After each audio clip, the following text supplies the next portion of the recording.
Hello my dear student, welcome back to Deepak classes. आपका स्वागत है इनफाइनाइट सीरीज फॉर जेई। ठीक है। और अगर आपको मैं बता दूं बच्चों, आज ये शायद मेरा 20वां पार्ट है। मैंने आपसे वादा किया है, जो मेरे कुछ व्यूअर हैं, अभी तो चैनल की स्टार्टिंग हो रही है, बेस्ट क्वालिटी में कंटेंट देने की आपको कोशिश कर रहा हूं। थोड़ा टाइम मेरे पास शॉर्ट रहता है, इसलिए मैं उतना टाइम नहीं दे पा रहा हूँ, उतनी चीज़ें नहीं सीख पा रहा हूँ, लेकिन स्टार्टिंग है और बहुत जल्दी चीज़ें इम्प्रूव होंगी, ये मैं मानता हूँ। और आज मैं जो डिस्कस करने जा रहा हूँ, अगर मेरे जो नए व्यूअर हैं उनको मैं आपको ये बताना चाहूँगा बच्चों, आप कोई भी कोचिंग से पढ़ें, कहीं का भी मॉड्यूल करें, अल्टीमेटली मेहनत तो आपको करनी है। दूसरी बात यह है कि हम कभी कभी ऐसा होता है कि जैसे ऑसिलेशन चैप्टर मेरा ये चल रहा है क्लास 12 का, तो ऑसिलेशन चैप्टर में जैसे सिंपल पेंडुलम है और कल हमने डिस्कस किया था स्प्रिंग मास सिस्टम। तो ये ऐसे टॉपिक हैं बच्चों जिनसे क्वेश्चन आना ही आना है। अगर आप लास्ट ईयर पीवाईक्यू उठाइए तो उसमें आप देखेंगे कि जेई के हर शिफ्ट में आपका सिंपल पेंडुलम से क्वेश्चन है, और तो आपको सिंपल पेंडुलम बहुत प्यार से करा होना चाहिए। ठीक है। तो दूसरी बात यहाँ पे ये है बच्चों, अगर आपको मैं बताऊँ तो ये सीरीज मैंने इसीलिए डिज़ाइन करी है कि बच्चे लास्ट टाइम में होपलेस थोड़ा हो जाते हैं। तो बच्चों आपको होपलेस नहीं होना है, ये सीरीज़ आपके लिए मददगार होगी लास्ट टाइम में रिवीजन करने के लिए। और इस सीरीज़ में मैं आपको सिर्फ कॉन्सेप्ट बताता हूँ या फॉर्मूले बताता हूँ। ठीक है। क्वेश्चन हम ना के बराबर ही करते हैं, कभी कभी हम कर लेते हैं। बस आप देखिए ना, आपको एक आइडिया होना चाहिए कि हमें उस क्वेश्चन को कैसे प्रोसीड करना है। जैसे मैं आपको बताऊं, कल की वीडियो में हमने डिस्कस किया था किसी स्प्रिंग का टाइम पीरियड। अगर आपको याद रहे या आप कॉन्सेप्ट सीख गए कि टाइम पीरियड के लिए तो हमको टाइम पीरियड स्प्रिंग कांस्टेंट की ज़रूरत पड़ेगी। अगर सीरीज में हमारी स्प्रिंग ऐड हुई है, दैट मीन्स इसका अर्थ क्या हुआ, इसका मीनिंग ये हुआ हमें इक्विवेलेंट के की वैल्यू चाहिए, स्प्रिंग कांस्टेंट की वैल्यू चाहिए। एक बार वो आ गया तो टी के फॉर्मूले में रख देंगे, और वेरियस मैंने कंडीशन यहाँ पर देखी थी।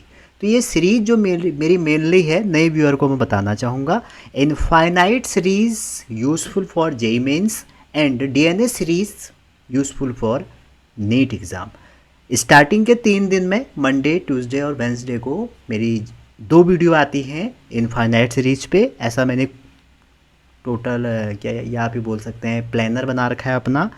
और जो डीएनए सीरीज़ है नीट के लिए है, उसकी 2 वीडियो आती हैं फ्राइडे, सैटरडे, संडे। उसके अलावा हम नीट के पीवाईक्यू मैंने आपको करवा रखे हैं चैप्टर वाइज। ठीक है। और जेई के बहुत जल्दी टाइप हो रहे हैं, और जेई के पीवाईक्यू में कल से नहीं, मतलब जब पुराने पीवाईक्यू के जो ऑफिशियल पेपर हैं वो टाइप हो जाएंगे तो फिर मैं उनको आप 1 बाय 1 करा दूंगा 2023 के।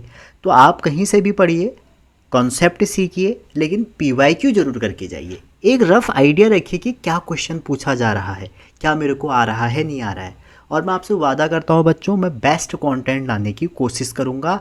आपका फिजिक्स में मैं 100% आ जाए, चाहे नीट हो चाहे जेई हो, ऐसी कोशिश करूँगा। और बहुत जल्द एनसीईआरटी और बोर्ड वालों के लिए भी कुछ गुड न्यूज़ है।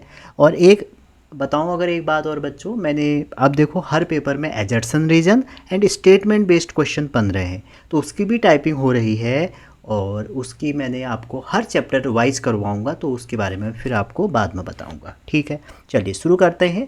आज का मेरा टॉपिक है सिंपल पेंडुलम। नाम से पता लग रहा है, टॉपिक लिखा हुआ है। तो देखो, जनरली आपने सिंपल पेंडुलम के बारे में पढ़ा होगा।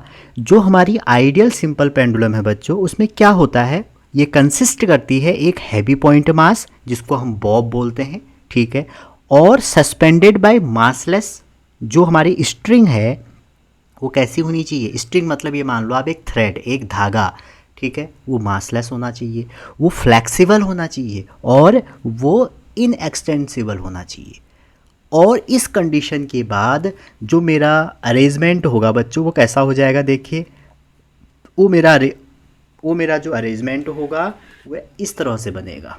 ठीक है। थोड़ा सा ही दिक्कत हो रहा, चलिए ऐसे बनेगा। ये मेन पोजीशन है, और आपने थ्रेड से ये ऐड कर दिया, और ये मास एम है। अब आप देखिए, ये कोई मीन पोजीशन है जहाँ पर वो रेस्ट में आएगा। ऐसी हमारी कंडीशन बनेगी। क्लियर है ना यहाँ तक? अब आप देखिए यहाँ पर ही आप देखिए कि जो हमारा स्प्रिंग है वो हैवी पॉइंट स्ट्रिंग है वो आपकी फ्लेक्सिबल होना चाहिए, इनएक्सटेंसिबल होना चाहिए। ऐसी आइडियली कंडीशन एग्जिस्ट नहीं करती है, लेकिन प्रैक्टिकली थोड़ा बहुत आप इसके नियर अबाउट जा सकते हैं। तो मान लीजिए इसकी जो लेंथ है, ये जो हमारी स्ट्रिंग है इसकी लेंथ एल है, ठीक है। और आपको पता है जब भी कोई थ्रेड या स्ट्रिंग जुड़ी रहती है तो उस पर एक टेंशन टी इधर को लगेगा, कहाँ को, जहाँ पर उसको रिजिड सपोर्ट से हमने ऐड किया है, जहाँ पर पुल किया है, ठीक है। अब जैसे ही आप इस पर टेंशन लगाएंगे, सिंपल सी बात है, थोड़ा सा अगर इसमें पीछे जाते हैं, थोड़ा सा इसको अभी नहीं करते हैं, ठीक है। मान लीजिए ये आपके ऐसे एक लेंथ है, तो आपने देखा होगा ये ऐसे ऑसिलेट करेगी। क्लियर है यहाँ तक? तो कहने का मतलब है एक टाइम ऐसा होगा ये यहाँ पर होनी चाहिए, तो कुछ टाइम बाद इस पोजीशन को बच्चों बोलते हैं मीन पोजीशन, ठीक है। थोड़ा सा बेसिक में जा रहा हूँ, अगर कभी मैकेनिक्स डिस्कस करेंगे तो फिर मैं सिंपल पेंडुलम मैकेनिक्स के बेसिस पे या बोल सकते हैं पर्सपेक्टिव पे मैं आपको समझाऊंगा। ये है आपकी एक्सट्रीम, इसको हम एक्सट्रीम पोजीशन बोलते हैं, जहाँ पर आपका जो बॉब है ये वापस लौटेगा। सिमिलरली एक ऐसा कंडीशन यहाँ पर भी होना चाहिए। क्लियर? अब आप देखिए ये पूरे की लेंथ है तो L है, तो इसका मतलब है ऑब्वियस बात है ये पूरा L होना चाहिए। जब ये पूरा L होगा तो आप ये कह सकते हैं सर जब ये मीन पोजीशन से किसी भी एक्सट्रीम पोजीशन तक गया तो इतनी हाइट ऊपर कैसे उठ गई, तो कुछ हाइट तो ऊपर उठ गई ना।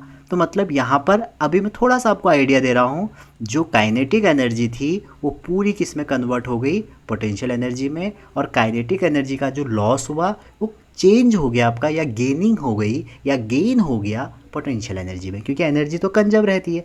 तो यहाँ से आपसे बहुत सारे क्वेश्चन पूछते हैं, तो आप इन 2 पॉइंटों पे पोटेंशियल एनर्जी और काइनेटिक एनर्जी कंजर्वेशन लगा सकते हैं। बट आपको मैं बता दूं बच्चों, जो पोटेंशियल एनर्जी है, ठीक है, उसको चाहिए एक रेफरेंस पॉइंट, या आप बोल सकते हैं 0 पॉइंट जहाँ पर एनर्जी हो। तो इसके बेसिस पे आप देखें, अगर ये L है, कंपोनेंट ब्रेक करें तो ये वाला जो पार्ट है यहाँ से लेके यहाँ तक, ये आपका क्या हो जाएगा, L cos थीटा। क्लियर? तो ये H को अगर आप निकालोगे ना, H कितना हो जाएगा, H हो जाएगा L पूरे लेंथ में से आप L cos थीटा को माइनस कर दो। क्लियर? अब जो ये कर दिया ना आपने, तो आपको पोटेंशियल एनर्जी क्या होती है किसी भी कन्फिग्रेशन या किसी भी हाइट की वजह से, mgh होती है। और mgh में वैल्यू रख देंगे तो आपको मिलेगा mg, L बाहर निकाल लेते हैं, 1 माइनस कॉस थीटा। ठीक है, तो ये पोटेंशियल एनर्जी हो गई, और काइनेटिक एनर्जी तो हाफ mv²। तो आपको यहाँ से कोई डेटा पूछा जा सकता है। अब मैं आपसे ये कह रहा हूँ, इसी कंडीशन में अगर आपसे क्या पूछा जाए, ऑसिलेशन के वजह से कुछ पूछा जाए कि टाइम पीरियड कैसे निकलेगा, तो आप देखें कि ऑसिलेशन हम कैसे कैलकुलेशन कर सकते हैं।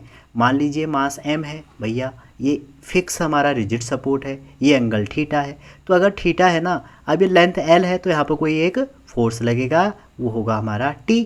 और ये थीटा है तो ये भी थीटा हो जाएगा, होगा नहीं होगा, थोड़ा सा मैकेनिक्स में बाद में, चलो उसको अभी बाद में दिखाएंगे। ठीक, अब आप देखिए जब ये मोशन करेगा, ये थीटा हटा दो, ठीक, कहाँ को करेगा, ऐसे करेगा, करना चाहिए। ठीक है, तो इस पे आप अगर ये थीटा है तो ऑब्वियस बात है आप थोड़ी सी मैकेनिक्स करके आएंगे, ये mg हो गया, और इसको अगर ब्रेक करेंगे ये थीटा हो जाएगा।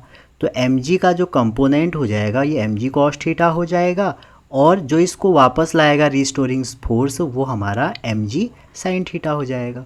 ये मैंने इसको ब्रेक कर लिया। अब आप देखिए यहाँ पर जो रिस्टोरिंग फोर्स हो जाएगा, जो इसको वापस ला रहा है, वो कितना हो जाएगा, F इक्वल टू माइनस, क्योंकि अपोजिट हो रहा है मोशन के, तो माइनस mg sin थीटा। अब देखिए हम टाइम पीरियड निकाल रहे हैं, एंगल बहुत छोटा अगर हो गया, एंगल आपका बहुत छोटा हो गया, तो हम sin थीटा को थीटा लिख सकते हैं। ठीक है, मैं डेरिवेशन इसलिए करवाता हूँ ना बच्चों आपको थोड़ा थोड़ा, जो बहुत छोटे हैं, मैं सारे जेई के एस्पिरेंट से कहता हूँ आप डेरिवेशन करिए, आपको याद रहेगी कैसे सीखा जाता है। अगर मैं डायरेक्ट आपसे कह दूँ कि भैया टाइम पीरियड का formula t equal to 2π√L/g होता है, मे बी आप ये कंफ्यूज हो जाओगे एग्जाम के दिन कि सर L/g बताया या g/L बताया, समझ रहे हैं, लास्ट तक खिचड़ी बन जाती है फॉर्मूले की। तो इसलिए कंसेप्ट जो छोटे छोटे फॉर्मूले हैं उनको ड्राइव करना सीखिए।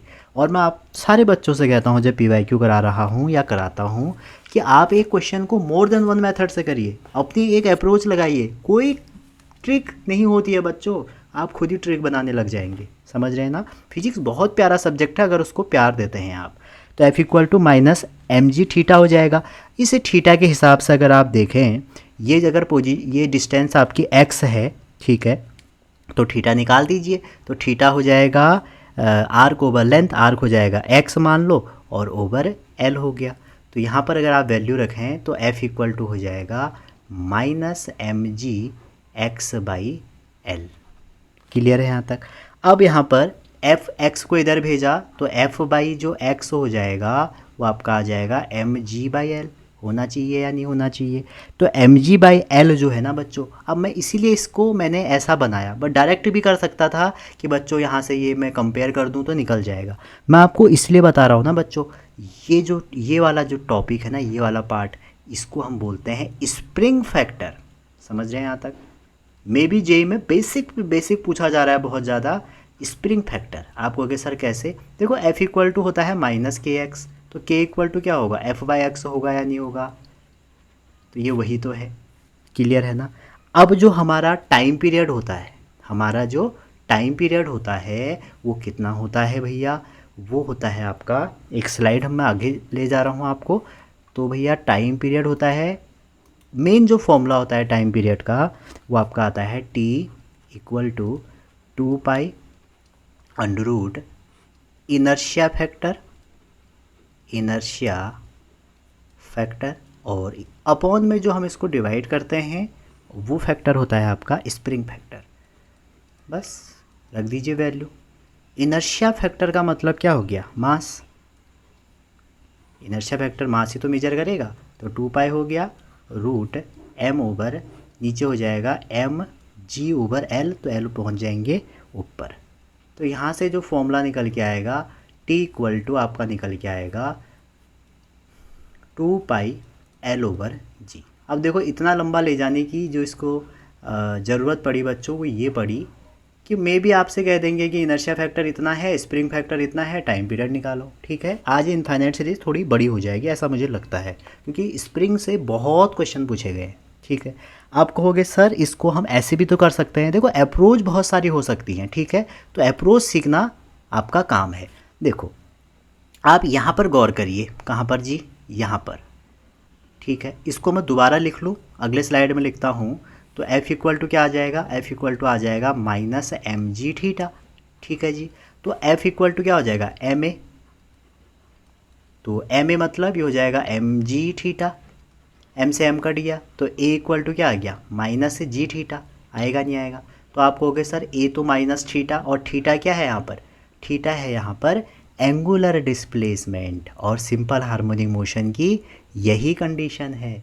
तो आप कहोगे सर यहाँ पर हम एक बात निकाल सकते हैं कि जो हमारा A है इसके आगे जो ये वाला पार्ट है ये क्या बन जाएगा, ये हमारा बन जाएगा ओमेगा के टर्म में। तो यहाँ से आप कह सकते हैं कि एंगुलर सिंपल हार्मोनिक मोशन है, और आप डायरेक्टली यहाँ से भी कैलकुलेट कर सकते हैं अपना टाइम पीरियड। ठीक है, तो चलो टाइम पीरियड का फॉर्मूला आ गया, ज़्यादा डिस्कस नहीं करूँगा, इसको आप आगे कर लेना, कोई भी बुक में मिल जाएगा। ठीक है जी, सबसे पहले बात आती है टाइम पीरियड की। ठीक है, अब आपके पास टाइम पीरियड के जो ग्राफ है ना, आपको फॉर्मूला आना चाहिए T equal to 2 pi root L by g. L length है स्ट्रिंग की।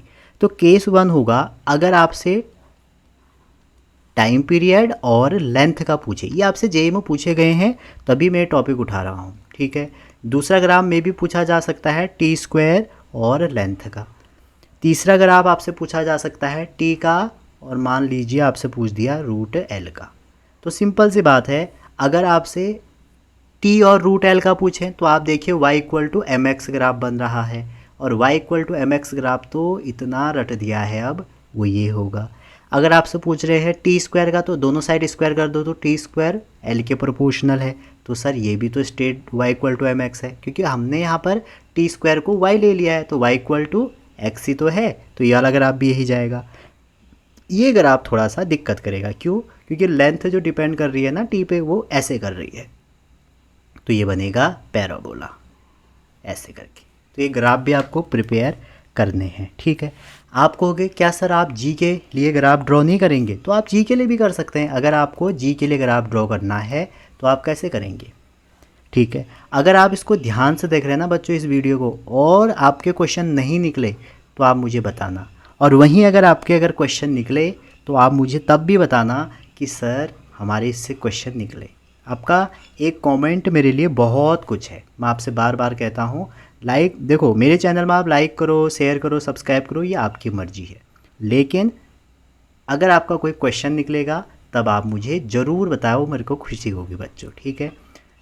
मैं यहाँ पर बिल्कुल भी फालतू बात नहीं करता हूँ, ना मैं ऑफलाइन में करता हूँ, बस सीरियस बात होती है यहाँ काम की, ठीक है। जिस दिन आपका सिलेक्शन हो जाएगा उस दिन करेंगे ना खूब सारी फालतू बातें, उस दिन अच्छा भी लगेगा हमको। तो यहाँ पर आप देखें, अगर ये दो ग्राफ मैंने बनाए तो जी और टी का ग्राफ अगर देखें आप, तो जी और टी में क्या रिश्ता है, टी और जी में जो रिश्ता है वो 1/g का है। तो इसका मतलब 1/r टाइप का ग्राफ बनेगा। तो ये बन गया 1/√g, और इसमें क्या है भैया आप देखिए T equal to proportional to 1/√g है, ठीक है। तो हमने पूरा ही 1/√g ले लिया, तो ये हमारा स्ट्रेट लाइन बन जाएगा। क्लियर है। चलिए और आगे चलते हैं। अब इसकी डिपेंडेंसी बहुत इंपॉर्टेंट है। हमने अभी भी पढ़ा कि t इक्वल टू होता है 2π√L/g। बार बार मैं फॉर्मूला लिख रहा हूँ ताकि आपके दिमाग में ये फिट कर दिया जाए, ठीक है। ये रहा और ये m है। एक बार एक बच्चा था ऑफलाइन में, वो कह रहा था सर जो आप जेई में सीरीज़ कराते हैं क्या नीट वाले देख सकते हैं। अरे कंसेप्ट है भैया, क्यों नहीं देख सकते हो, देखिए आप। और आपकी डीएनए सीरीज़ भी तो चली रही है, इसीलिए तो मैंने डीएनए सीरीज़ चलाई, ताकि कोई भी बच्चा ये ना कहे कि सर आपने नीट के लिए करा जेई के लिए नहीं करा। पहले 3 दिन मेरे जेई के लिए है, लास्ट के 3 दिन मेरे नीट के लिए है, ठीक है। अब देखो सबसे पहले डिपेंडेंसी देखते हैं मास की। देखो बेसिक क्वेश्चन यहीं से उठते हैं, जो बॉब का मास है उससे क्या इफेक्ट पड़ेगा टाइम पीरियड पे। तो जो time period of simple pendulum है बच्चों, वो मास पे डिपेंड करता ही नहीं है। इसका मतलब क्वेश्चन अगर आएगा कि एक बॉब थी जिसका मास कुछ था, हमने वहाँ पर एक हैवी बॉब डाल दी, क्या कुछ फ़र्क पड़ेगा, तो आप क्या कहोगे, अच्छा ये थोड़ा डेंट लिखना, कुछ फ़र्क नहीं पड़ेगा, क्योंकि भैया इसमें कुछ मास आया ही नहीं, मास ही नहीं आया तो कहाँ से फ़र्क पड़ेगा। तो इसका मतलब ये हो गया, अगर किसी सॉलिड बॉब को आप हलो स्पेयर से, जबकि रेडियस दोनों की सेम है, मास दोनों का अलग अलग है, तो टाइम पीरियड सेम रहेगा। एक लड़की ना झूले में झूल रही है खड़े होके, ठीक है, तो आप ये कहोगे क्या उसका टाइम पीरियड बढ़ेगा, नहीं कुछ नहीं होगा, क्योंकि उस मास पे डिपेंड ही नहीं करता, ठीक है। दूसरी बात करते हैं, टू द पॉइंट बातें हो रही हैं, क्या टाइम पीरियड का एम्पलीट्यूड पे या एम्पलीट्यूड का टाइम पीरियड पे कोई फ़र्क पड़ेगा। तो जी जो पीरियड ऑफ सिंपल पेंडुलम है हमारा, वो इंडिपेंडेंट ऑफ एम्पलीट्यूड होगा जब आपका मोशन क्या होगा, सिंपल हार्मोनिक मोशन होगा। या आप कह सकते हो अगर थीटा स्मॉल होगा तो कोई भी फर्क नहीं पड़ेगा। आपने देखा होगा इस स्लाइड में मैंने यहाँ पर थीटा को क्या किया था, मैंने थीटा को बच्चों साइन थीटा की जगह थीटा लिख दिया था, ठीक है। मैं आपको दिखाता हूँ कहाँ पे लिखा था, यहाँ पर मैंने साइन थीटा की जगह पे थीटा लिख दिया था, क्योंकि एंगल जब भी स्मॉल है तो ट्रिग्नोमेट्री वैल्यू हम क्या कर देते हैं, बहुत छोटी हो जाएगी एंगल की वैल्यू। तो अगर हमारा थीटा स्मॉल है तो मोशन हमारा सिंपल हार्मोनिक मोशन होगा, तो हमारा एम्पलीट्यूड पे नॉट डिपेंड, ठीक है। लेकिन ये बहुत इंपॉर्टेंट बात है, अगर आपकी जो एम्पलीट्यूड है वो थीटा अगर आपका लार्ज हो गया, स्मॉल नहीं हुआ, तो आपका मोशन फिर क्या होगा, एसएचएम नहीं होगा, आपका मोशन हो जाएगा ऑसिलेटरी। और भैया जो ऑसिलेटरी मोशन होगा वो एसएचएम थोड़ी है, तो ऑसिलेटरी मोशन के केस में हमारा जो टाइम पीरियड है वो एम्पलीट्यूड पे डिपेंड करेगा, और टाइम पीरियड भी आपका चेंज हो जाएगा। उसकी वैल्यू आप लिख सकते हैं 2π√, पूरा अप्रॉक्सीमेशन लगा के दे रहा हूँ मैं आपको ताकि आप ज़्यादा ना सोचें इसमें, प्लस जो भी थीटा है थीटा² बाई 16, ठीक है, कैसे आया अभी इनफाइनाइट सीरीज में मैं इसको डिस्कस करूँगा तो इसी पर रहूँगा। आपसे पूछा जा सकता है कि सर लेंथ पे डिपेंड करेगा, तो इजीली आप कह सकते हो कि सर जो लेंथ है आपकी टी वो रूट एल के प्रोपोर्शनल है, मतलब लेंथ पे डिपेंड करेगा। ठीक है जी, कोई दिक्कत नहीं हो रही होगी। चलिए आगे चलते हैं, अगली एक दो डिपेंडेंसी और कर लेते हैं जो काफ़ी इंपॉर्टेंट है। ठीक है, मैंने पहले ही कह दिया आपसे कि जो हमारा आज की सीरीज़ है ये इनफाइनाइट ना होकर कुछ बड़ी होने वाली है। अगर आप देखें टेम्परेचर का इफ़ेक्ट क्या पड़ेगा, ठीक है, पूरा धागा खोल दिया जाएगा, आज के बाद कोई भी दिक्कत किसी को नहीं होगी। तो बच्चों आपने देखा होगा, हमने अभी देखा कि ये लेंथ पे ऐसे डिपेंड कर रहा है, क्लियर है ना।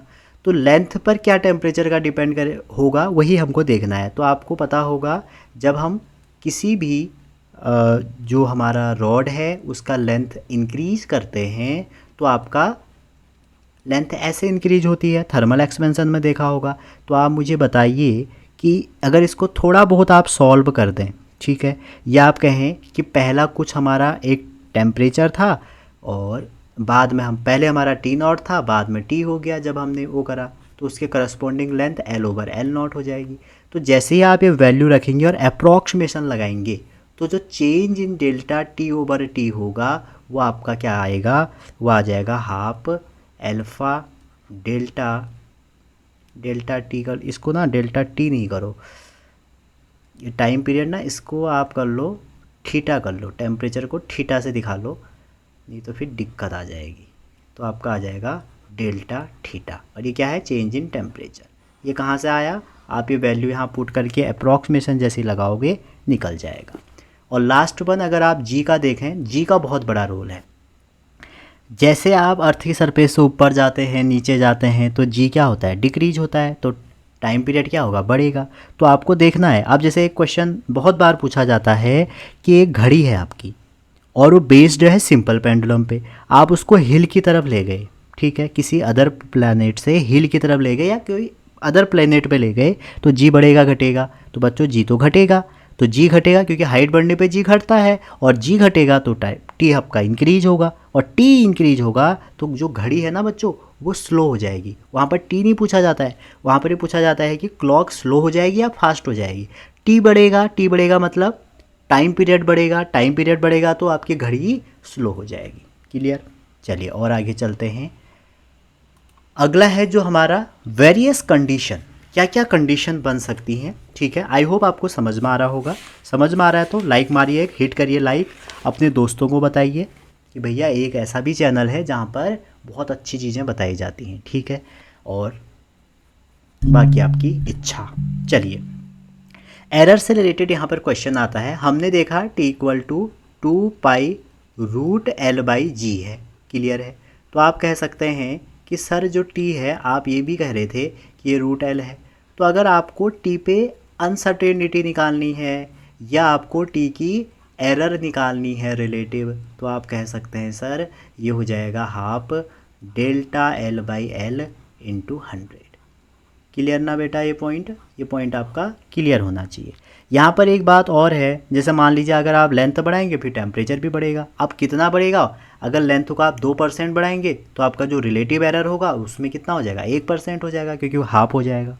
क्लियर है यहाँ तक, अच्छा जी, पहला कंसेप्ट आपको समझ में आया। कभी कभी ऐसा आता है आपको चेंज पूछा जाता है, तो किसी भी क्वांटिटी में अगर चेंज निकालना है आपको, तो आप क्या करिए, T new over T old, इसमें से -1 कर लीजिए, और इसका परसेंटेज पूछा जाएगा तो इंटू 100 कर दीजिए। क्वेश्चन पूछा जाता है कितना परसेंटेज चेंज होगा कितना नहीं होगा, ठीक है। चलिए अगला देखते हैं, पहला कंडीशन समझ रहे होंगे। दूसरा ये है, कई बार ऐसा क्वेश्चन पूछा है बच्चों, जैसे कि मान लो एक ये सिंपल पेंडुलम है, इसकी लेंथ है L1 है, इसमें कोई एक मास है m, और दूसरा एक सिंपल पेंडुलम भैया है हमारे ये, इसकी लेंथ है L2 और इसका मास है m। अब क्वेश्चन ये पूछा जाता है कि जो दोनों सिंपल पेंडुलम हैं इसमें मान लीजिए L2 बड़ा है, ठीक है, तो कहते हैं कि ये दोनों सेम टाइम में एक सेम लाइन की तरफ क्या करते हैं, ऑसिलेशन करते हैं। तो कहते हैं कि बताओ कितने टाइम पीरियड बाद ये आपस में मिलेंगे। तो सिंपल सी बात है बच्चों, आपको टी पता होना चाहिए, T equal to root L. जैसे मैं आपको एग्जांपल देता हूँ, आपसे क्वेश्चन आया कि two simple pendulum of length, और लेंथ कितनी दे दी, पहले की दे दी मान लो 5 और दूसरे की दे दी 20, ठीक है, ऐसे दे दी 20 respectively at the same time, ठीक।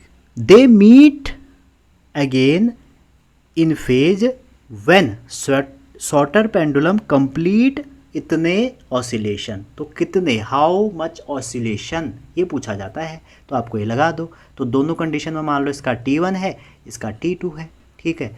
तो आपको बस डिपेंडेंसी से देखिए T1/T2 कितना आ जाएगा, T1/T2 आ जाएगा √L1/L2 आ जाएगा, और L1/L2 हो जाएगा 5/20, और 5/20 हो जाएगा 1/4 1/2। इसको जब सॉल्व करेंगे आ जाएगा 2T1 इक्वल टू T2।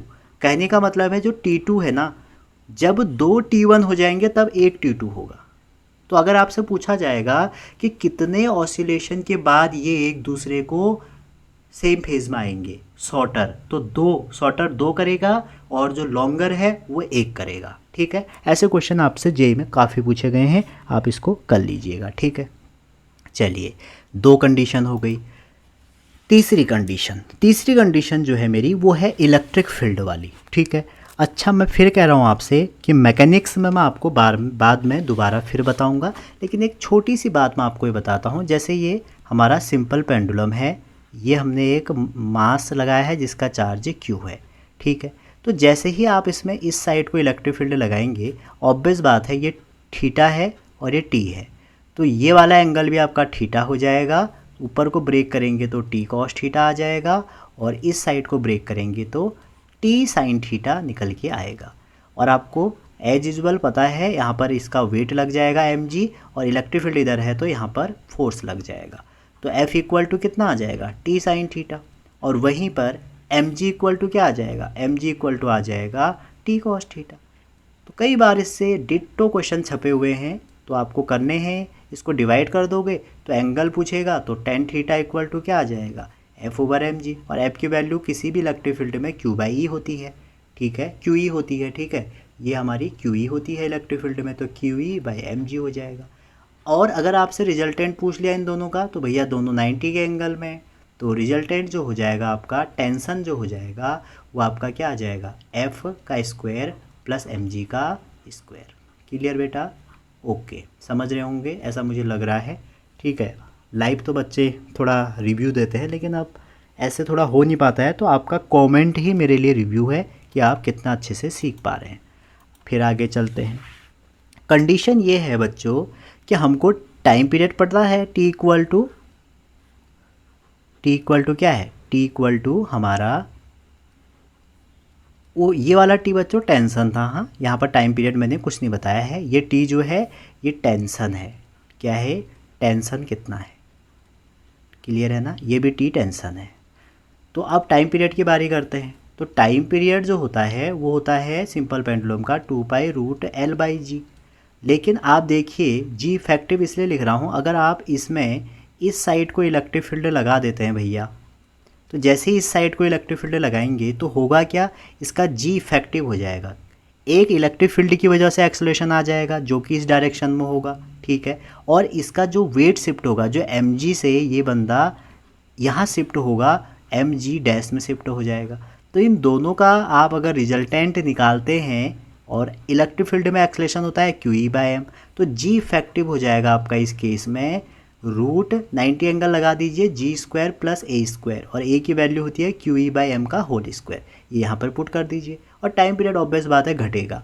अगर आप इसी कंडीशन में इलेक्ट्रिक फील्ड ऊपर को लगा देते तो क्या होता है, mg नीचे को होता, और इलेक्ट्रिक फील्ड जब आप ऊपर को लगाएंगे तो आपकी जो G की वैल्यू है वो कितनी आ जाएगी, जब आप इलेक्ट्रिक फील्ड ऊपर को लगा देंगे तो जो G इफेक्टिव है वो कितना आ जाएगा, वो आ जाएगा G- है।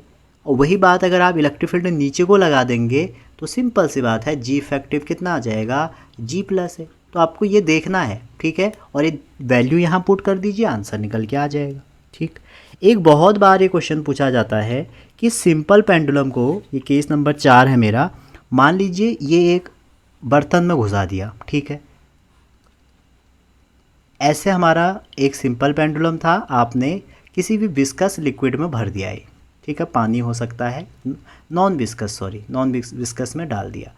अब आपसे पूछा इसकी लेंथ एल थी तो टाइम पीरियड बताओ। अब भाई एयर में इसका तो हमें पता ही है ना, टी इक्वल टू कितना होता है 2 पाई रूट L/G। लेकिन इस मीडियम का क्या होगा, देखो बच्चों यहाँ पर एक ही कहानी है, फोर्स देखना पड़ेगा। नीचे को लग जाएगा वेट और ऊपर को आप देखोगे वो लग जाएगा आपका अपथ्रस्ट बोल सकते हैं, ब्यूएंट फोर्स बोल सकते हैं, मैं बी लिख देता हूँ, ठीक है।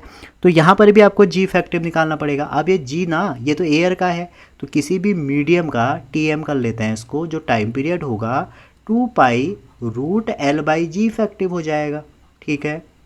अब जी इफेक्टिव कैसे निकलेगा, आपको निकालना पड़ेगा इसकी एफबीडी लगा के। तो जो एम जी इफेक्टिव हो जाएगा, एम जी जो टोटल वेट में या जो अपेरेंट वेट में थर्स्ट की वजह से चेंज आएगा, बियॉन्ड फोर्स की वजह से चेंज आएगा, क्योंकि हमारा जो थर्स्ट है वो विल अपोज इट्स वेट, करेगा ही करेगा। तो जो एम जी इफेक्टिव होगा आपका वो क्या आ जाएगा, जो ओरिजिनल वेट है उसमें से अप थ्रस्ट कर लीजिए या बियॉन्ड फोर्स कर लीजिए। और जैसे ही आप इसको सॉल्व करेंगे ना, एम जी की वैल्यू यहाँ मास इक्वल टू आप वैल्यू रखेंगे, ठीक है। तो आपकी इसमें दो चीज़ दी रहेंगी, जो हमारा ये फ्लूइड है इस फ्लूइड की डेंसिटी है सिग्मा, इस फ्लूइड की डेंसिटी क्या है सिग्मा है, और जो ये बॉब है इस बॉब की डेंसिटी है रो, ठीक है। इसकी सिग्मा है, इसकी रो है, ठीक है। तो यहाँ पर जब आप इसकी वैल्यू रखेंगे, फ्लूइड चैप्टर से आप लगाएंगे मास डेंसिटी लगाएंगे, मास इनटू वॉल्यूम, और वॉल्यूम से सॉल्व करेंगे तो आपको जी इफेक्टिव मिलेगा 1 minus sigma over rho into जी, ठीक है। सिग्मा क्या है, फ्लूइड की डेंसिटी, और रो क्या है, बॉब की डेंसिटी। अब जी इफेक्टिव आ गया, जो जी इफेक्टिव आएगा वो आप यहाँ पर रख दीजिए, ख़त्म कहानी, यहाँ पर रख देंगे, ठीक है। तो ये हमारा है कब, जब सिंपल पेंडुलम को आप किसी फ्लूइड में डाल देंगे। क्लियर है यहाँ तक। एक और केस कर लेते हैं, चलो ठीक है, केस तो बहुत सारे हैं, एक और कर लेते हैं जो कई बार पूछा जाता है। ये जो केस है ये हमारा केस नंबर 5 है, ठीक है। केस नंबर हमारा ये 5 है, ये 4 को आप हटा दीजिए। क्लियर है यहाँ तक। केस 5 ये है कि अगर आप पेंडुलम को लिफ्ट में ले जाएं, देखो कितने सारे केस हो सकते हैं ना, तो बच्चों इसको सोचने के लिए बहुत टाइम लगता है कि क्या ऐसा डिलीवर करूँ कि आपके श्योर नंबर हो जाए, ठीक है। तो अगर पेंडुलम को लिफ्ट में ले जाएं तो बहुत सारे केस हो सकते हैं।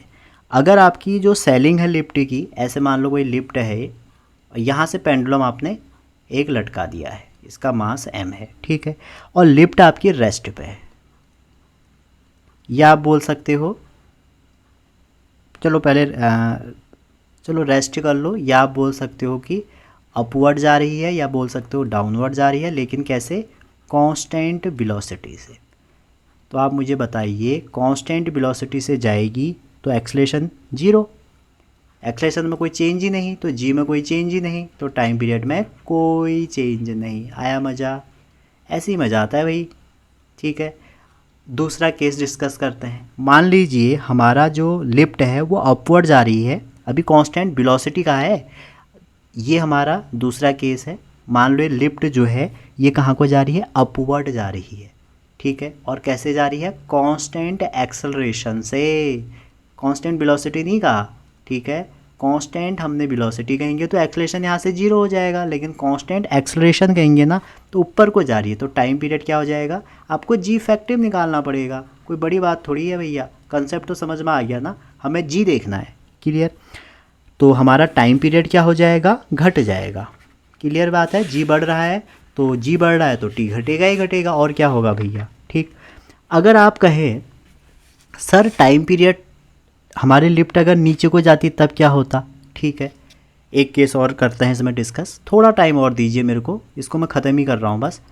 अगर आपकी लिफ्ट नीचे को जा रही होती, ये है तीसरा केस है मेरा इसी का 5th का, तो ये लिफ्ट, ये हमने एक मास लगाया और ये नीचे को जा रही है, तो जब नीचे को जाएगी ना, जब डाउनवर्ड जाएगी और कांस्टेंट एक्सेलरेशन से जा रही है, तो जो जी इफेक्टिव है ना वो जी माइनस ए हो जाएगा, तो एल ओवर जी माइनस ए हो जाएगा।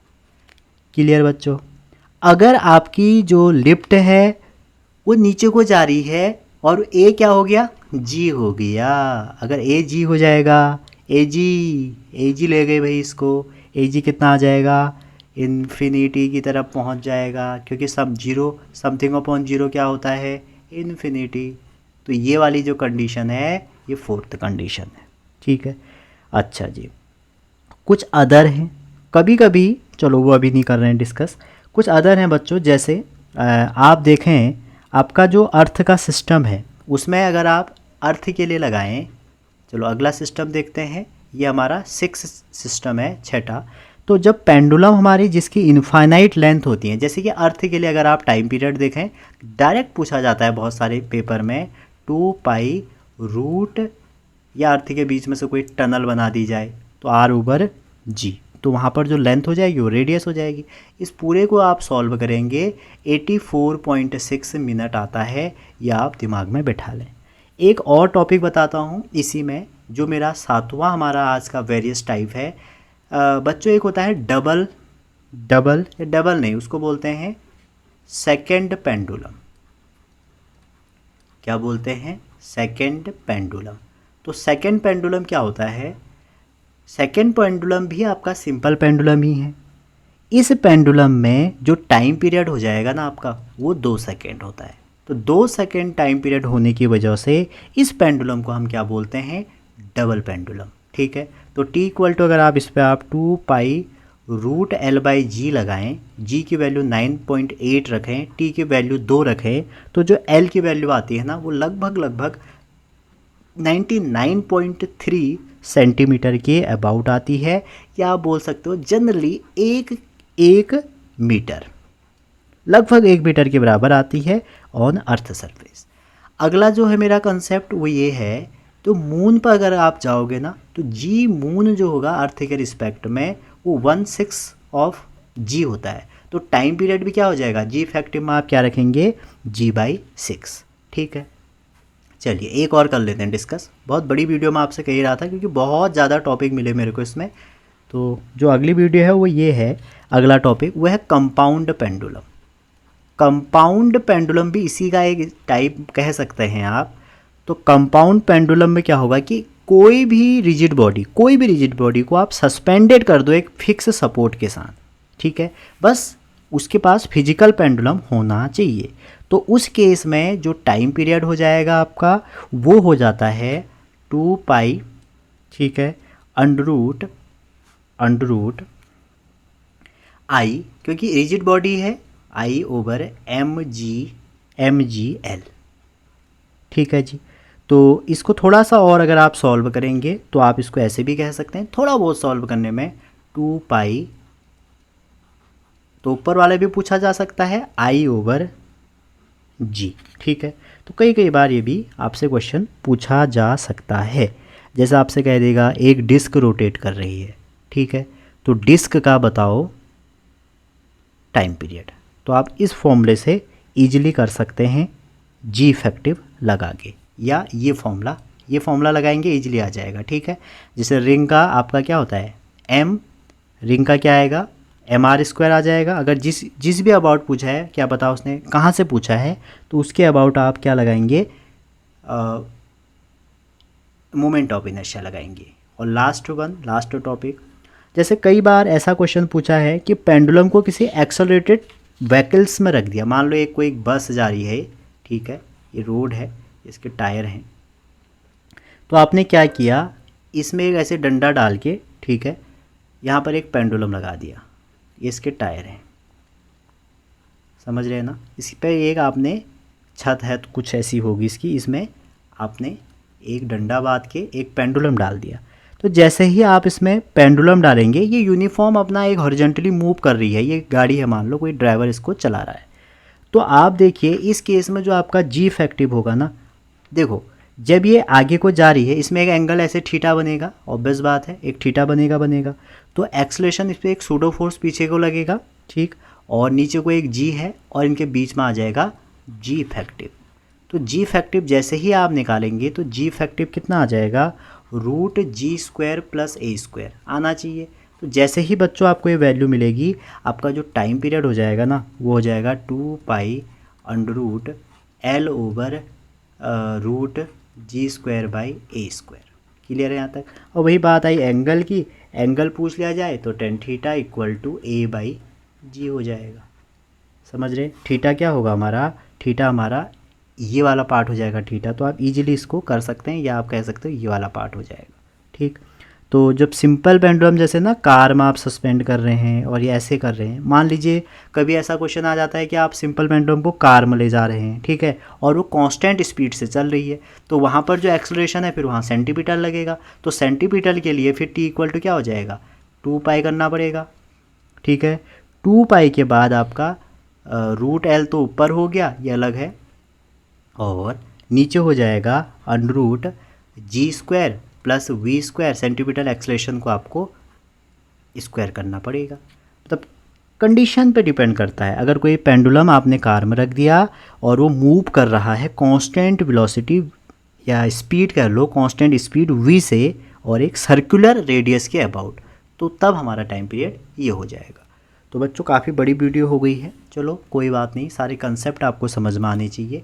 मेनली बात ये है, लास्ट में लिखा है अगर आप वीडियो के लास्ट तक पहुँचे हैं तो एक प्यारा सा लाइक करके जाएं, एक कमेंट छोड़ के आएँ, क्या गलत था वीडियो में, मेरे को वो ज़्यादा जानने में खुशी रहेगी, क्या अच्छा था वो मेरे को रहेगी, क्या आपने सीखा वो मुझे रहेगी।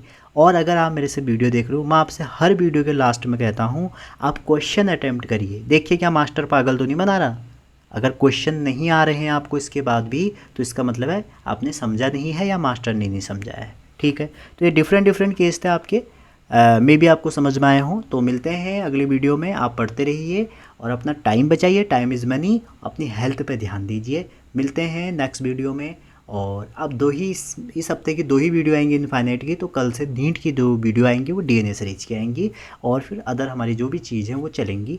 तो ये 2 तो आएंगी ताकि आप बहुत कम समय में, जैसे आप सो रहे हो एक वीडियो तब देख लो, ठीक है, और जब आप उठ रहे हो एक देख लो, थोड़ा बोर हो रहे हो वॉक कर रहे हो तब देख लो, तो उससे क्या होगा, आपका टाइम यूटिलाइज होगा और कॉन्सेप्ट में पकड़ बनेगी। ठीक है, चलिए मिलते हैं नेक्स्ट वीडियो में। मेरी तरफ से विशिंग ऑल द बेस्ट।